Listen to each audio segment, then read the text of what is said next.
So far, so good. Over 1,000 tests later, the research team had determined that this was very possibly the true burial shroud of Jesus. The whole world was abuzz with the talk of the Shroud of Turin and what it might mean if we finally had real, physical, undisputable scientific proof of the crucifixion. But then something happened to throw the whole question into doubt again. Probably the most important scientific test that was performed on the Shroud of Turin after our examination of the cloth in 1978 was the carbon-14 or radiocarbon dating that was performed on the Shroud in 1988, 10 years later. Interestingly enough, there was a 2-hour debate as they stood over the Shroud as to where to take this single sample from. And ultimately, it was decided to take it from a corner of the Shroud, far away from the image and the other bloodstains and things on the Shroud, but not far from a water stain and a scorch, but down in this corner, right next to an existing seam, so it would appear that this was authentic Shroud of Turin. Although in our photographs of 1978, even the regular white light photographs, there was a different color in that area, but we weren't really that concerned about that part of the Shroud since we weren't thinking about radiocarbon dating in 78, so we didn't pay much attention to that corner. In 88, that's the corner they sampled from.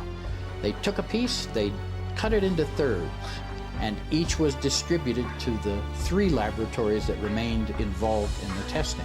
So they took their sample, they did their testing, they came out with their results, which was a medieval date, 1260 to 1390, I believe, and they, with much fanfare, went up on the television and media, and the world headlines were "Shroud is a fake."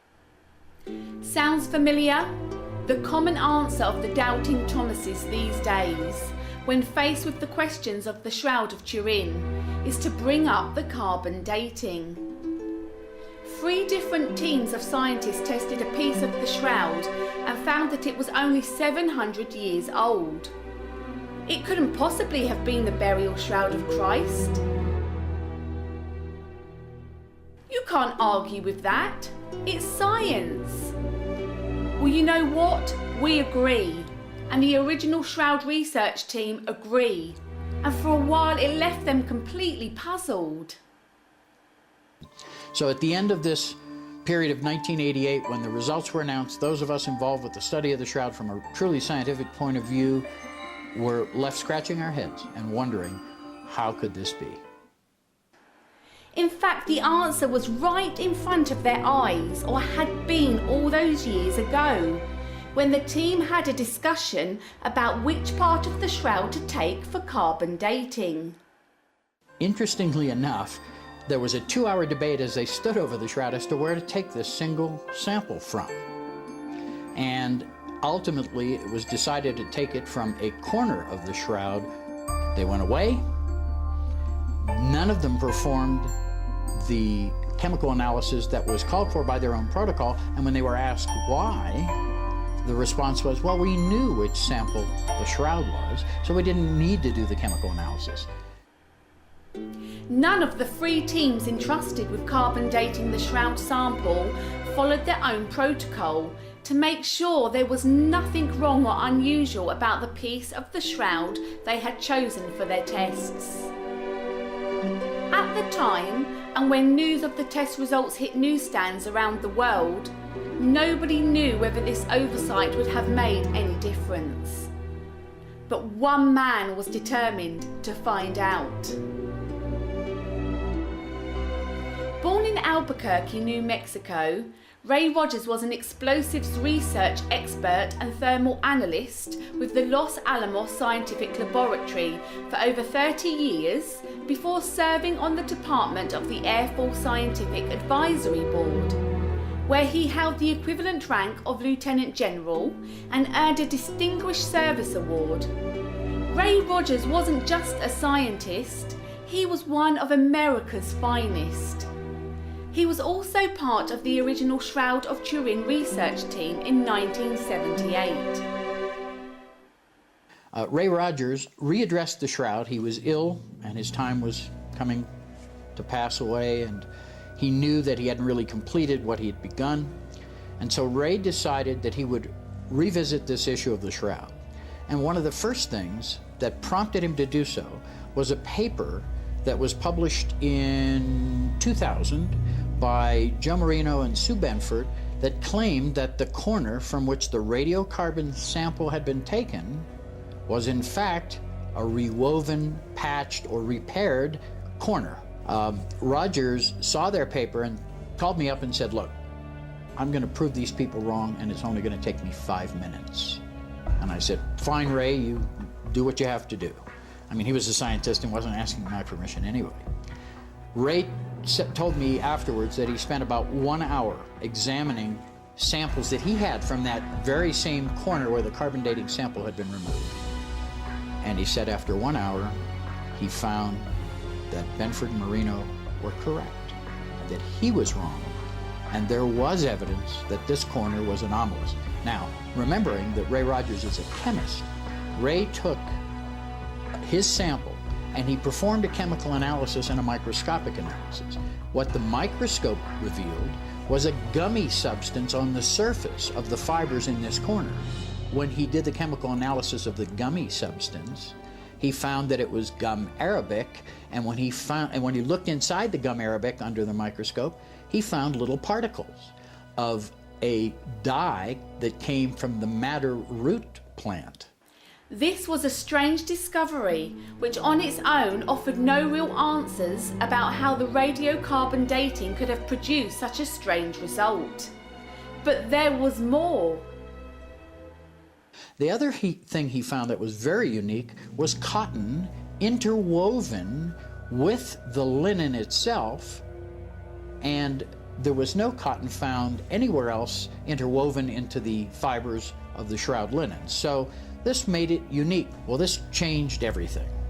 And consequently, Ray found a splice. In one of his samples, he actually found an end-to-end splice. And so this is not found in the rest of the Shroud. One can look at the transmitted light photographs that I made, light passing through the Shroud, and in many places you can see where at the end of a piece of yarn, a hank of yarn, when they had to attach a new hank of yarn, they just laid one literally right on top of the other and slammed down the loom device and kept on weaving. There were no splices found elsewhere in the Shroud, but there is a splice in this corner. Now, to be certain that he was correct, because Ray was a really empirical scientist, Ray Rogers obtained a reserve piece of the actual sample cut for radiocarbon dating back in 1988 from the Turin authorities. So he obtained this sample and he performed the same chemical analysis on this and found exactly the same thing. So we now know that this sample of this corner of the Shroud is anomalous and is not the same as the rest of the Shroud. Remember that when Ray Rogers decided to undertake this new test, he didn't believe that the corner of the Shroud could have been rewoven or in any way tampered with. The people who were suggesting as much, their theory was ridiculous, he said. They weren't scientists, he said. He was going to prove them wrong in 5 minutes, he said. Instead, it took Ray Rogers just 5 minutes to undermine the single biggest doubt cast upon the authenticity of the Shroud. Now, this is extremely important, obviously, from a radiocarbon dating point of view, because if there's a rewoven section that was done somewhere in medieval times, well then, by all means, that would yield a different radiocarbon date than some of the Shroud that was not manipulated elsewhere on the cloth. So had more than one sample been taken, perhaps we would have had some indication right away that there was a discrepancy between this corner and the rest of the cloth, but because that was the only sample taken, everybody drew their conclusions virtually from a single sample. And although 3 different labs tested it, they all tested the same sample, so it was really only one test done 3 times, not 3 different tests, because they all used the same AMS radiocarbon dating technique. It's important to keep in mind the backgrounds of Ray Rogers and Barry Schwartz.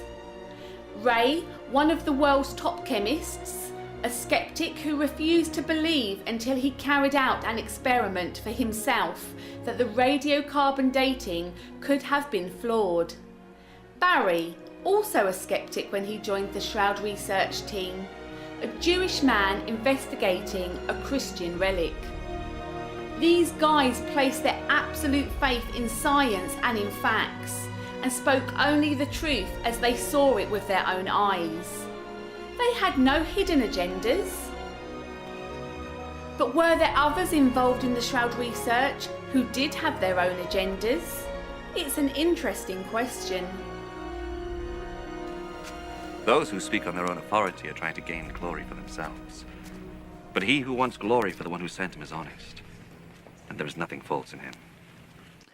Perhaps the greatest irony of this whole process is that had the three laboratories performed the chemical analysis that was part of their original protocol back in 1988, had they performed that chemical analysis, had they looked at these samples under the microscope and then chemically, as Ray Rogers did, perhaps they too would have found this anomaly in this area and gone back and said, look, we do need to get some samples from elsewhere on the Shroud. But that's not what happened. What happened was they were satisfied with the single sample, they didn't perform the chemical analysis, and considering that this was claimed to be a blind study, meaning that they weren't supposed to know which samples were which, yet by their own admission, they stated that they didn't do the chemical analysis because they knew which samples were the Shroud. So somehow there's a discrepancy that I won't go into. Now, when we think about it, all that Rogers really did was finish what they had started by getting a reserved portion of the same sample that had been cut. By performing both the microscopic and chemical analysis, Rogers was able to determine that this area of the Shroud of Turin was different from the rest of the cloth. Now, that's significant because in essence, what was tested was an area that had been repaired, rewoven, patched, whatever words you want to use. But that brings me to the subject of the visible detection of this, because some of the authorities in Turin continue to insist that Ray Rogers is wrong and this is impossible because they don't see a repair. Well, that is a very valid point, because usually when something's rewoven, if you look on the backside, you'll see threads sticking out. In other words, we only, in modern day reweaving, repair the side that is to be viewed, the outside of your trousers. When you burn a hole in them and you get them rewoven, the outside looks perfect and you can't find it, but on the inside you can see where the repair was made. Well, interestingly enough, in the 15 and 1600s, the French had perfected something that they called invisible reweaving. Now, when this first was mentioned by Benford and Marino, most people just sort of waved their hands and said, please, if this was there, we would have seen this by now. Well, Benford and Marino quoted from a reference, one of their references was a book written by one of the curators of the Metropolitan Museum of Art, a textile expert in his own right, and he devoted 2 entire chapters to French invisible reweaving. And it was perfected in the French court at the same time that the Shroud was documented to be in France.